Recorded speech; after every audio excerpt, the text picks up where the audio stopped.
Bien, Ilan, on se retrouve Mhm. pour parler matos cette fois-ci. C'est la chronique matos de l'émission. Alors, du Fujifilm et un petit peu de Fujifilm. Il m'en reste un peu, je vous le mets quand même. Ouais, moi je prends tout là. Bon, d'accord. Ouais, Alors, ouais. on a une représentation assez fidèle de la gamme de Fuji. Alors, déjà, ce qui est sympa, c'est qu'on a le fameux X100V dont on parlait tout à l'heure. Toi, tu avais Ouais. le X100F. Le X100F, ça c'est le.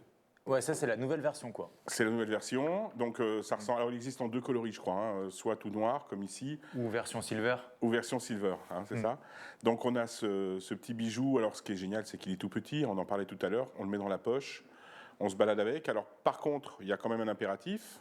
C'est une optique qui n'est pas interchangeable. Absolument. Donc là, on n'a pas le choix. On Il reste faut au se 35. forcer à faire des angles, à faire des plans. C'est À pas se comme avec un déplacer. zoom, à se déplacer. Voilà. Ouais. Mais Et- finalement, si on veut débuter la photo et chercher un peu, je pense que c'est quand même pas mal. Ça nous force un petit peu à essayer de cadrer les photos un peu Bah, correctement. comme je dis souvent, pour faire pas mal de formations, je dis que ça, une focale fixe, c'est la meilleure école pour apprendre la photo. Ouais. Pour apprendre à cadrer, à composer son image, ça booste la créativité. Et en plus, on ne fait pas de compromis sur la qualité d'image. Parce que on a une super qualité d'image aussi parce qu'on a une focale fixe. C'est vrai. Alors, tu parlais tout à l'heure des déformations. On peut te retrouver aussi dans une petite capsule chez Ampara pour toute la partie Fuji, je crois, Absolument. qui a été Ouais, fait ouais. par Xavier Navarro. Ouais, il avait fait, Xavier Navarro a fait une formation sur comprendre et maîtriser son appareil photo sur Ampara. Donc une formation qui est hyper complète. Et il m'a demandé si j'étais OK pour faire une explication complète du menu Fuji, du menu détaillé Fuji. Et c'est dans les bonus, je crois, de la formation. Ouais. Si on veut tout savoir sur les menus Fuji, ouais, je m'en suis Entre autres. occupé. On leur fait un petit clin d'œil à Ampara parce qu'en fait, il y a Ouais. énormément de cours qui sont très très bien faits avec tout un tas d'intervenants. Toi, tu as pu intervenir. Tu interviens, alors il n'y a pas que Ampara, bien entendu, dans la vie, mais il y a plein d'autres chaînes qui ont fait, entre guillemets, mes débuts il y a bien bien longtemps. Et c'est important à signaler, il y a une vraie communauté, c'est très sympa. Tu interviens aussi sur d'autres formations, là, cette fois-ci en face-to-face, en Absolument. face-à-face. Ouais, absolument. En cours individuel ou en cours collectif avec Graines de photographe et Camaranis où je donne des formations courtes en collectif ou en individuel. C'est vraiment destiné au grand public ou à des personnes qui veulent vraiment se perfectionner parce qu'ils sont attirés par la photo et se perfectionner. Et Ouais. c'est très chouette. Enfin, moi, j'adore. Super, dans ces cas-là, il faut soit aller sur le site de Graines de photographe ou tout simplement Au magasin. téléphoner à Camara. Absolument. Ils sont super. Alors, on continue. On a un autre appareil. Alors là, le Fuji, le X100V, on est à moins de 1300 euros, je crois, OK. au niveau du tarif, aujourd'hui en 2022. Donc, c'est vrai que c'est un appareil APS-C très abordable Ouais. et avec surtout un rendu de folie et cette fameuse émulation de De pellicule. pellicule. Ouais. Pour moi, c'est un appareil qui est sans compromis sur la qualité d'image. Voilà, c'est ça. Et ça, c'est chouette parce qu'il est tout petit, quoi. Ouais. Alors on continue. Si Ouais. on veut avoir une optique cette fois-ci interchangeable, Ouais. et là ça peut se comprendre, on a celui qui est juste devant toi là. Le XH2S, Le XH2S, alors est sorti 2S parce qu'il a une nouveauté, je crois que c'est au niveau de l'autofocus, si je ne dis pas de alors, bêtises. un autofocus hyper performant sur le XH2S avec un capteur empilé. C'est la première fois que Fuji fait un capteur empilé, je crois.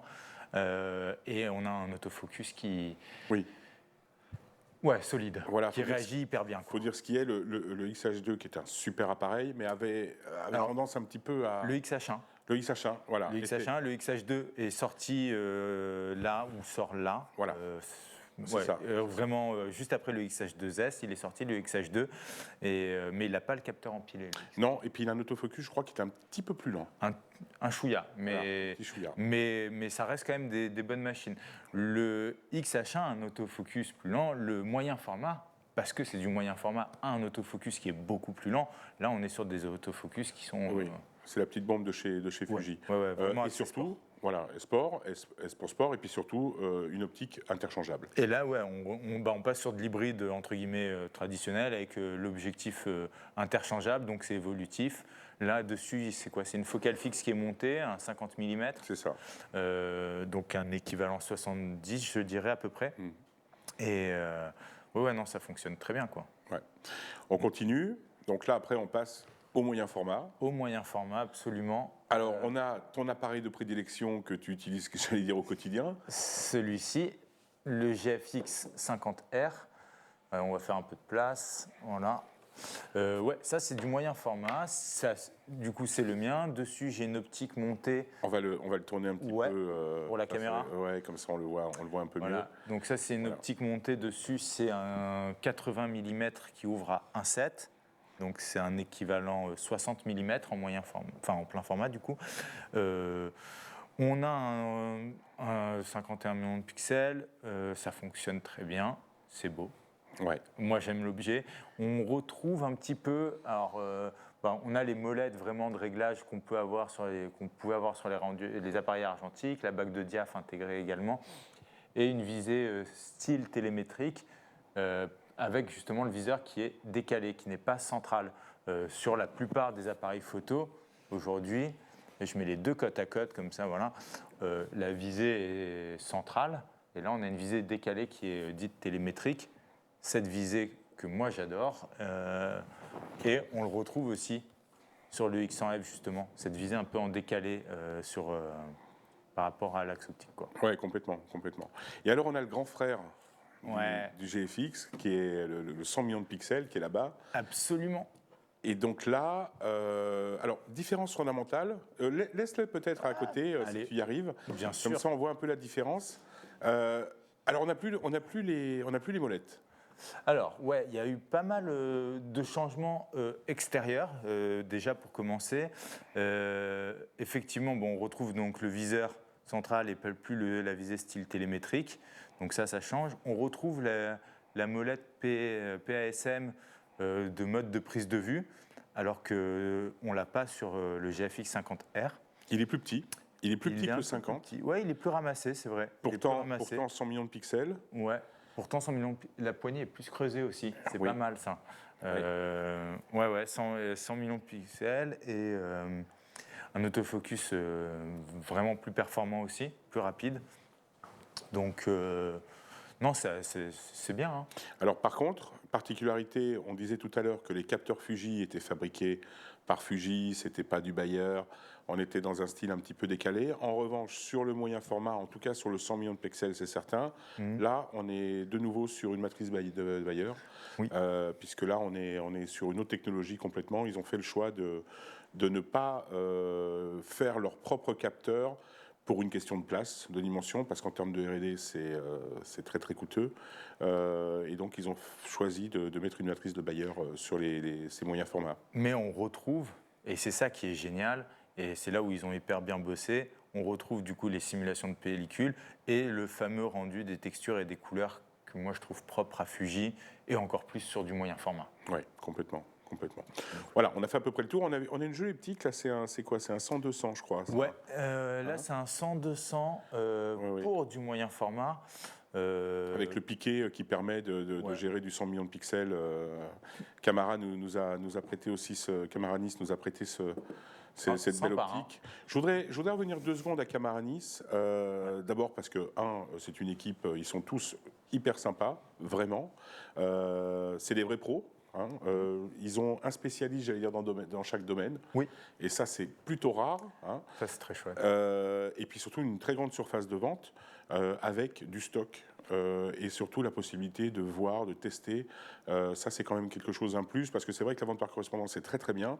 L'inconvénient, c'est que quand on a besoin d'avoir le produit, d'avoir une vraie information, rien ne vaut un humain que plutôt des specs. Là, il y a des images qui passent du magasin pendant qu'on est en train de parler. Et puis Camara a décidé de faire une opération pour tous les auditeurs de Lovelight, avec la possibilité de commander sur le site de Camara en vous identifiant, en disant je suis affilié entre guillemets à Camara Nice. Vous avez un code promo qui s'affiche actuellement, qui va vous permettre d'une part de commander l'appareil photo qui vous plaît, et en particulier il y a une opération qui est faite sur le X-H2S. Sur celui-ci, avec en plus une batterie qui est offerte, une batterie supplémentaire qui est offerte, une offre promo qui va permettre à Noël, s'il y en a qui veulent se faire plaisir. C'est vrai qu'on n'en a pas parlé, mais les batteries, une deuxième batterie, C'est quand même indispensable. Ouais. Surtout sur de l'hybride. C'est ça. Ouais, carrément. C'est ça.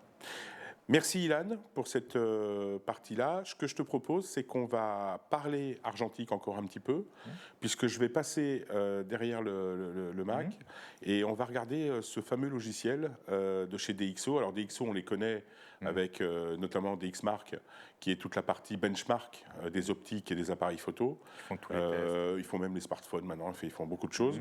C'est une référence mondiale. Ils sont indépendants, donc ça permet quand même d'avoir des vrais résultats. Et surtout, il y a ce couple boîtier optique. Je vous invite à aller sur le net, DxMark, si vous ne le connaissez pas, et vous faites vos assemblages, entre guillemets, telle optique avec tel appareil, et vous verrez les indices en termes de piqué, en termes de colorimétrie, en termes de réponse. Enfin, c'est vraiment très très bien fait. Et ils fabriquent, bien entendu, DxO Photolab, qui est le fer de lance de la marque Software, avec la particularité dans ce logiciel d'avoir une intelligence artificielle concernant l'atténuation du bruit. Ce sont les seuls à obtenir des résultats qui permettent vraiment de descendre le bruit quand vous montez trop dans les ISO et en gardant surtout de la netteté. Voilà, c'est surtout ça la petite différence par rapport à tous les autres logiciels. C'est absolument dément. Et ils ont donc le logiciel DxO Film Pack qui permet de faire également de l'émulation de pellicule. Je te laisse, je vais rejoindre le truc et puis on en parle tout de suite.